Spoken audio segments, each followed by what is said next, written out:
ఎండలోకి వెళ్ళొచ్చిన తర్వాత గ్యాస్ సమస్యతో బాధపడుతున్నారా? తలనొప్పని ఇబ్బంది పడుతున్నారా?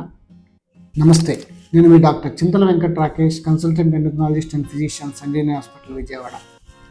ఎండాకాలం స్టార్ట్ అయింది, ఎండలు విపరీతంగా ఉన్నాయి. మేము ఒక గంట 2 గంటలు బయటికి వెళ్ళి వచ్చాం సార్. తలనొప్పి విపరీతంగా వస్తుంది, వాంతులు అవుతున్నాయి, పొట్టలో నొప్పి వస్తుంది, లూజ్ మోషన్స్ అవుతుంది అని చెప్తారు. ఇది వడదెబ్బ లక్షణాల కింద మనం కన్సిడర్ చేయం. చాలామంది కన్సిడర్ చేయరు, నార్మల్గా గ్యాస్ వస్తుంది అనుకుంటారు, కానీ ఇది ఒక వడదెబ్బ లక్షణం.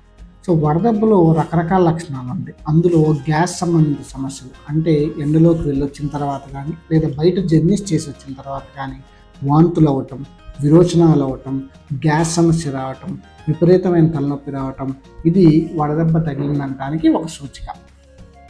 అట్లాగే చెమట బాగా ఎక్కువ పట్టడం, అదేవిధంగా చెమట అస్సలు పోయకుండా దాదాపు 103, 104 టెంపరేచర్ రావటం, మాట తడబట్టడం లేదా మాట మందంగా రావటం, మనం ఎక్కడ ఉన్నామో అనే విషయం తెలియకపోవటం, ఏదేదో మాట్లాడటం, కండరాలు పిక్కల నొప్పులు రావటం, ఇవన్నీ వడదెబ్బ లక్షణాలే. సో బయట నుంచి మీరు వచ్చినప్పుడు ఇది గ్యాస్ సమస్య వస్తే సింపుల్ గ్యాస్ సమస్య, నాకేం ప్రాబ్లం లేదు అని నిర్లక్ష్యంగా ఉండకండి. వడదెబ్బ తగిలిందేమో లేదా ఆ వడదెబ్బ గురయ్యారేమో అనేది కన్ఫర్మ్గా చూసుకొని దానికి తగ్గ జాగ్రత్తలు తీసుకొని దానికి తగ్గ ట్రీట్మెంట్ తీసుకోండి. నమస్తే.